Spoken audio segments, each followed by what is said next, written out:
سلااوتان لێبێت بینێران دیارە لە ماوەی چەند ڕۆژی ڕابردوو کەسێک بە ناوی پیر لوقمان کە لە ڕەچەڵەکدا زەردەشتیە کۆمەڵێک گوتەی لە سەر سەلاحەدینی ئەیوبی باس کردووە. دیارە ئەو وتانەی پیر لوقمان هەرزوو کاردانەوەی بە دوای خۆداهێنا. من دەمەوێت لەگەڵ میوانەکەم ئاوەت خان نوێنەری زەردەشتەکان لە هەرێمی کوردستان قسە بکەم. ئاوەت خان ئەو قسانەی پیر لوقمان تابیر لە زەردەشتیەکان دەکات یا خودنا؟ بەڵێ یەکەم من زۆر سپاس بۆ جەنابەت و بۆ بینەران و یۆگرانی کەناڵە ئازەکەتان. پێشەکی من حەزەکەم ڕوونکردنەوەیەک بم کە لە دینی زەردەشتی ئێمە پیرمان نییە و ئێمە ئاسڕەوانمان هەیە، مۆبێتمان هەیە، مۆخمان هەیە، مۆخانمان هەیە و ئەنجومەنی مۆغانیشمان هەیە، بەڵام ئێمە پیرمان نییە. من نازانم ئەم بەڕێزە ئەم لە قەبەی چۆن لە خۆی ناوە و دوایەوە ئێمە وەکو زەردەشتی پێکەوە ژیانمان قبوڵە دینی زەردەشتی لەسەر بنەماکانی بیری چاک، گوتەی چاک، کردداری چاک و هەروەها ئێمە ئاشتیمان قبوڵە، خۆشەویستی، پێکەوە ژیان و ئێمە دینێکی لێبوردەین. بە هیچ شێوەیەک ئێمە هجوم ناکەینە سەر قودسیەت یان ڕەمزی دینەکانی تر یان پێکهاتەکانی تر. بۆیە زەردەشت پێمان ئەڵێت کە ڕێگاکان بۆ نزیکبوونەوە لە خودای مەزن بەقەت مرۆڤەکان زۆرن و لە دوای من پێغەمبەر و دینی تریش دێت، چونکە دینی زەردەشت یەکەم دین بووە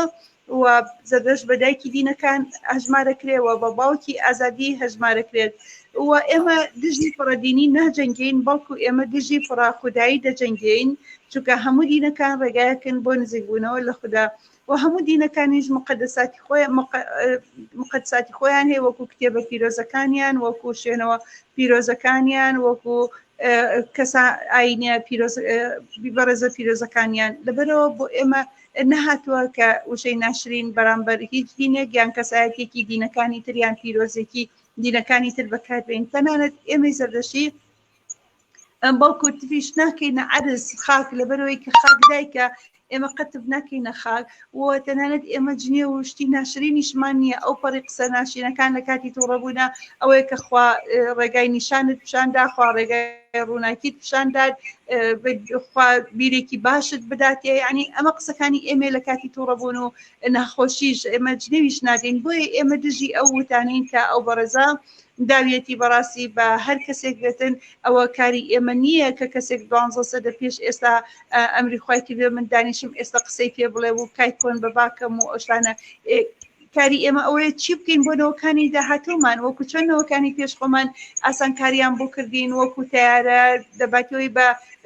ساڵێک بگەینە هیندستان بە پێ ئێمە بە 4 سەعات دەگەینە هیندستان بۆ نمونە. یعنی و ئەم تەکنۆلۆژیایی کە ئێستا سوورە و سەوت هەموو جیهانەتوانێت بیبینێت و تەلەفۆن و هەموو ئاسانکاریەکانی تر، سەیارە،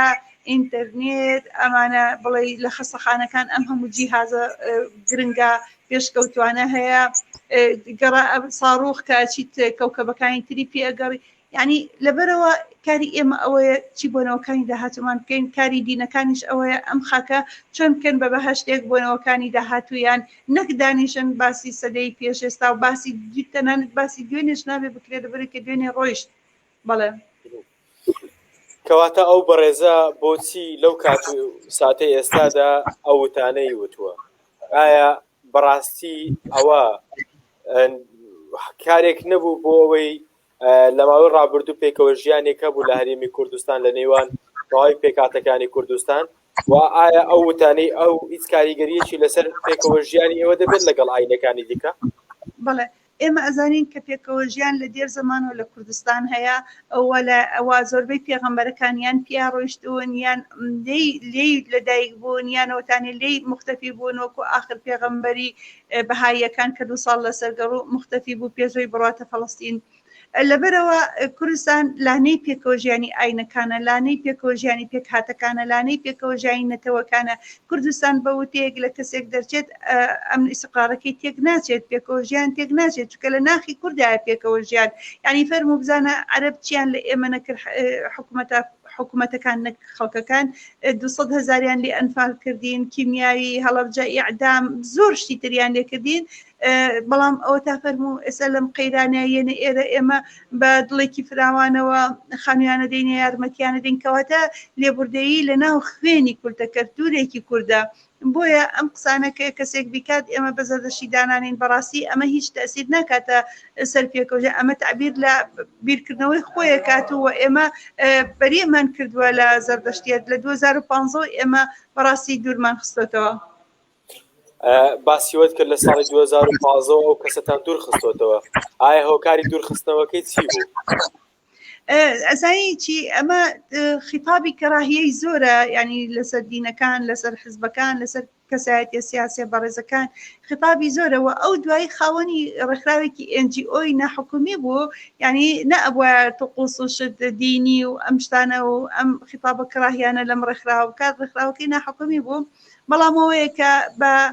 کۆی دەنگ هەر خەڵکە ئەندامەکانی خۆی بە کۆی دەنگ دووریان خستەوە و ئیستیقالەیدا و ئیستیقالەکەشیان قبول کرد و گەڕایەوە مانچستەر ینی ئەو لە کوردستان ناژی لە بەریتانیا لە مانچستەرژی لەبەرەوە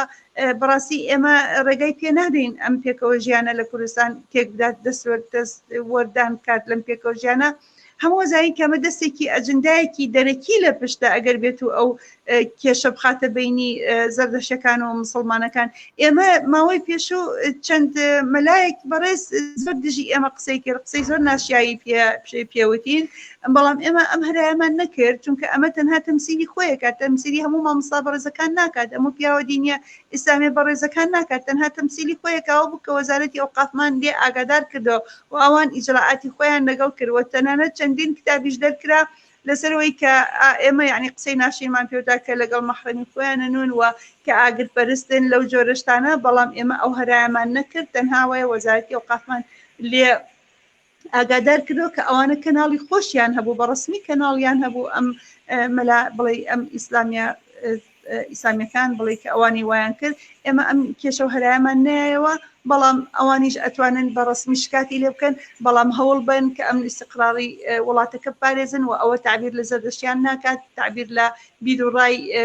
هیچ کەسێک ناکات یعنی ئەمە تعبیر لە خۆی کات دوایی یەکشت حەزەکەم بە جەنابەت بڵێم ئێمە تەنانەت تر ناکەینە سەر خاک چکە خاک دایکە ئێمە لەم خاکە ژین ئەم لەم خاکە پەروەردەبووین لەم خاکە لە دایک بووین ئێمە کە ئەمرین بۆ کوێ گەڕینەوە قەت جەستە و دیێ بەرەو ئاسمان بەرز بێتەوە نەخێر هەموو چینەوە ناو خاک پێویستەکە من تب لە خاک بکەم ئەگە بیری بێ وەختی خۆی باپیرانمان دای من دەسڵێکیان بوو پێ بووە کە ئەگەر قورگیان شتێک وایە ئەیان کردە دەسڕەکەەوە چون دەسڕەکەیان نەشوش تەنانەت ئەمە ئەخلاقی زەردەشتەکانە ئەخلاقی کوردەواریە نەک تەنها زەردەشتەکان دوایی تۆ قودسیاتی دینێکی تر چ پێویستەکە تۆ ڕسمەکەی هەڵواسیت و بەڕاستی تفیرێ بکەی ئەمە بە هیچ شێوەیەک ئەم ئەخلاقە ناشیاوە لە ئێمە ناوەشێتەوە و بە هیچ شێوەیەک هیچ زەردەشتێک شتی ناشیاو ناکات. بەڵێ باسی لەوە کرد کە ئەجندایەکی دەرەکی لە پشتی ئەو بابەتەوەیە دەتوانی پێم بڵێ کام وڵاتە لە پشتی ئەو ئەجندایەوە؟ ئێمە ئەزانین هاتنی پاپی پاتیکان سەدایەکی زۆر گەورەی جیهانی نایەوە کە 2800 کەناڵ گواستیەوە یعنی نەکە 2800 کەناڵکە لە مەتاڕ و ئەوانە بوون نا بەس لە ڕێی کەناڵەکانی پرسەکانی ترەوە ئەیان گواستەوە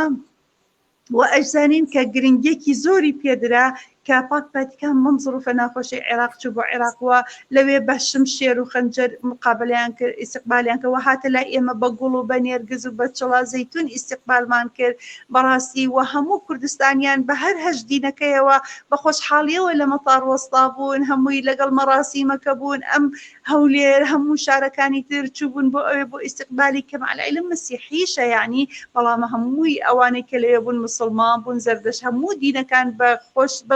يعني بأرزي خويا نك بزور بيان هنا دا بأرزي خويا هم روشتن بخوشحالية وبيجوازيانك وأو بيكوجياني دي كلا كردستان معبدك لتنيش كنيسة لتنيش مسجوتك لتنيش شنكي ديني كاني ترى وديتي هج دين لوزارة أوقاف أنا دو دينيشيان أمانة لجنوب العراق وسط العراق بون لإيران بون بلام لأمر إعداميان لحفتا كانوا درجة لحفتا كانوا إلغاء أو أمر نكرا وهميان لكردستان بأزادي خويان قوسی خۆیانەکەن نەریان هەیە لە وەزارەتی ئەوقاف پرۆژەی خۆیان بڵاوەکەنەوە و هەروەها مەقبەڕەیان وەرگرتە بۆ بردەکانیان ینی ئەپێکەوە ژیانیان دیدراسەکان چاویان پێ هەڵنایکەوانە دەوڵەتی زلهێزن لەسەر ناو لەسەر مەسەب یەکترە کوژن ئەمن ئیستیقراریتیان نییە دینەکان پێکهاتەکان ئیسیها دەکرێن طبعا من کەوا ئەڵێ مەبەستم خەڵکی ئەو وڵاتانە نییە خەڵکی ئەو وڵاتانەش وەکو ئێمە زڵم لێکراون بەڵام مەبەستم حکوومەتە دیکتاتۆرەکانە کە هەم خەڵکی خۆیان و هەم ئەو پێکاتانی کە لەگەڵیان نەژین ئەیچەوسێننەوە لەبەرەوە لە قسەکان دوا دەردەکەوێت کەواتە لە دوای هاتنی سەردانەکەی پاپای ڤاتیکان ئەو هۆکاری ئەوە بووە کە ئەو قسانە دەکرێتن و دەیەوێت ئەوە تێک بدات کە حەزنا ئەجندایەکی خارجیە کە حەز ناکەن کوردستان ئیستیقراریتیا بێ تا ئێستا لە کوردستان قەت دیوتە لەسەر دین لەسەر مەزهەب لەسەر نەتەوە بکوژرێت قەت شتیوا ڕوویاوە لە کوردستان شتیوا ڕووی نەیەوە ینی ئەم استیقرار لە کوردستان هەیە شتیوا بە هیچ شێوەیەک ڕووی نەیەوە ڕۆژ نایەت لە کوردستان چکە ئێمە هەمومان یەکترمان خۆشەیە دینەکان ڕێزە یەکترەگرێن هەمومان ینی ئێستا لەوانەیە کەسێک خوێنی بێ مەسیحی بێ ئیسلامی ڕاکات خوێنی باتێ زەردەشتێک ڕاکات دینێکی تر ڕاکات کاتەی یەک جوێک ینی ئێمە مرۆڤبوون هەمان زۆر گرنگەوە کوردستانیانیش بەوە گەورە بوون تەنانەت ئەگەر بیرت بێت ئەڵێن کورد ڕقی لە دژمنیشی نابێتەوە هەرەوەیە کە لە خوێنەوە لە ئەساسە بە بیری چاک وتەی چاکداری چاک پەروەردە بووە لە ئێستادا خەڵکێکی زۆر لە دوای وتەکانی پیرلوقمان وەکو دەڵێ لەگەڵ زەردەشتیەکان لەکتر دوورکەوتونەتەوە هەچەندە ئەگەر پێشووتر ناکۆچی لەگەڵ زەردەشتیەکان نەبێت بەڵام لە دوای قسەکانی ئەو بەڕێزە ناکۆچیەک دروست بووە لە نێوان بە تایبەتی موسڵمان و زەردەشتیەکان قسەی تۆ وەکو نوێنەری زەردەشتیەکان لە هەرێمی کوردستان چییە بۆ ئەو خەڵکە بەڕاستی من نازانم ئەمە چۆن خەڵگواڵێ من وەکو خۆمە کورێنەری زەردەشیان تا ئەم کاتێک کە ئێستا من قسە لەگەڵ بەڕێستانەکەم هیچ ناکۆکێک لە بینی ئێمە و ئیسلامەکان ڕووی نەداوە بە هیچ شێوەیە کێشە لە بینمان ڕوو نەداوە کەسێکە قسەیەکی کردە تعبیر لە خۆیە کات ئێستا من قسێ بکەم تعبیر لە جەنابەت ناکات کەسێکی دیعا کات کە ئەمە زەردەشیە من یەک پرسیار لەوانە ئەکەم کەوا بیر بکەن و ئایا داعش بە ناوی ئیسلام ئەم هەموو قەتوعامەی لە ناو ئێزیدیەکان کرد بە هەزاران کچی اغتیساب کرد و فراندی و فرۆشتی و لە سوقی نازانم چی و ئەمانە ئەمە ئیسلامە بەڵام ئیدیهاکات کە مسلمانە قورئانی بەدەستێ بە الله ئەکبەر سەرە بڕێ و خەڵک ئەمە مسلمان نییە بەڵام دینەکە بەکارێنێ ئەین لەبەرەوە زۆر کەسێ دینەکە بەکارێن بەڵام ئەمە وا ناکات ئێمەش بچین تۆڵە لە ئیسلام بکەینەوە لە داعش نەخێر ئەمان تەمسیلی ئەوان ناکات یعنی بەڕاستی ئێمە لە کوردستان یەکترمان زۆر لا ینی مرۆڤمان زۆر لا پیرۆزە وەک لە دین وەک لە خاک نیشتیمان ینی ئێمە بە هیچ شێوەیەک حەقت لە دڵمان نییە و مەسا ئەوەی کە داعشکری مسلمانەکان تەبریئەن لە لای ئەوەی ئەم پیاوەش ئەم بەڕێزە ژوورکێتی ئێمە تەبریئەن لەو قسەی کە کردێتی لەبەرەوە تا ئێستا هیچ کەسێک قسەیەکی ناشرینی بەم نەوتوە لەسەر ئەم هەڵوێستا هیچ کەسێک تاریخێکی بەعکسەوە بەس ئەو حق خۆشیانە پرسیارکەن ئایا ئەوە لە ئێوە یان لە ئێوە نییە ڕوونکردنەوە ماوە لە زۆربەی کەناڵەکان کە نەخێر ئەوە لە ئێمە نییە ئێمە لە 2015 بەنامەی ڕسمی لە هەوزەی زەردەشتیانی کوردستان ئێمە دوورمان خستەوە بەڵام خۆی ڕێکخراوێکی NGOی هەیە لە ڕێکخراوەکەی کاریە کرد و لە ڕێکخراوەکەشی ئیستیقالەیدا بە کۆی ئیستیقالە دەنگی ئیسقالەکەیان قبول کرد و ڕێکخراوەکەشی و ئەساس و خەڵکەکانیشی هاتنە لای یەسنا لەگەڵ ڕێکخرا هاتنە ناو ئێمە ناو ڕێکخراوی یەسنا و ئێستا هەموو لە بینایە بەیەکەوە هەموو بەخۆشەویستیەک و پێکۆژیانێکی گەورە لەگەڵ هەموو بەڕێزەکانی هەموو ڕێکخراوەکانی تر سەرای زەردەشتیانیان دروست کردووە و هەمویان لەژێر سایبیری چاکگوتەی چاکداری چاک ئەنجومەنێکی باڵای زەردەشتیانیان دروست کردەوە و کارەکەن و بیر نەچێ ئێمە تەنها کار بۆ سەردەشتەکان ناکەین ئێمە ڕێکخراوێکمان هەیە بە ناوی بزوتنەوەی هەڵیکار و ڕێکخراوێکمان هەیە بە ناوی دیاکۆی مات کە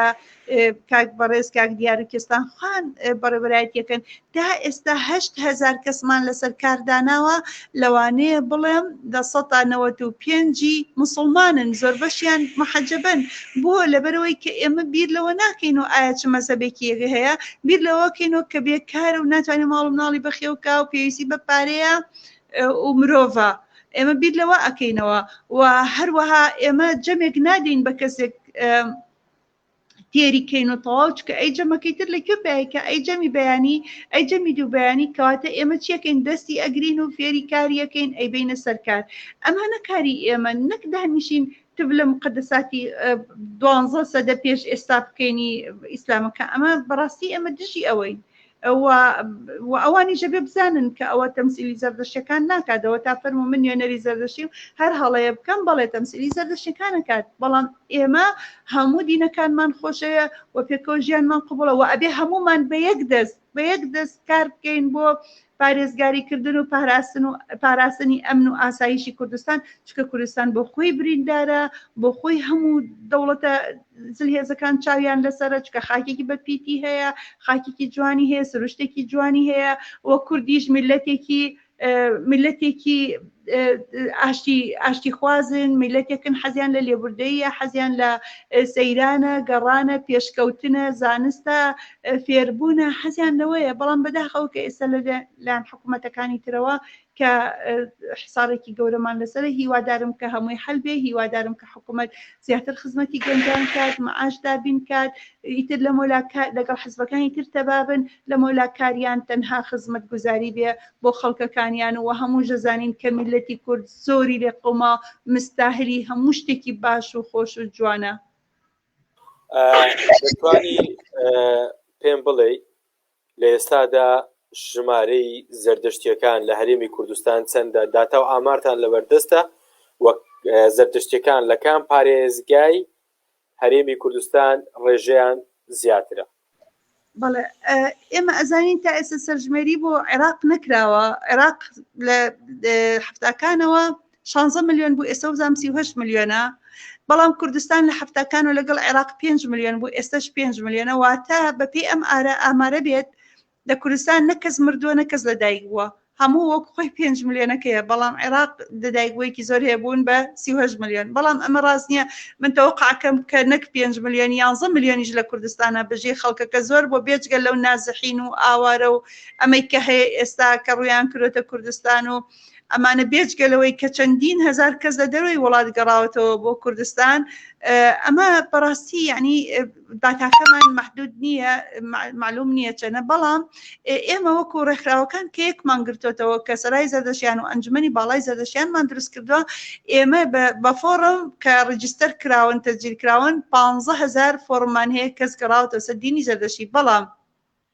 بە پێی ڕاپرسێک بۆ بزانم کەناڵ NRT بوو وەختی خۆی کردی بۆ دینەکان دینی زەردەشتی 200,000 کەس ئیمزای کرد کەوتی ئێمە زەردەشین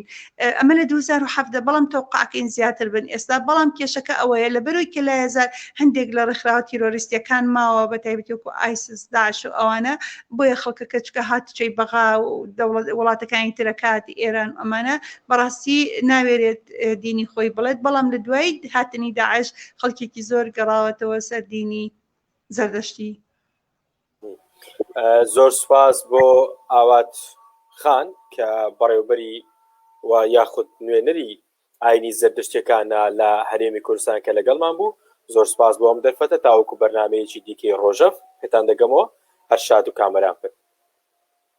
زان بۆ بینەر و گوێگرە ئاسەکانتان هەر شاد بن سەرکەوتوو بن زۆر سپاس.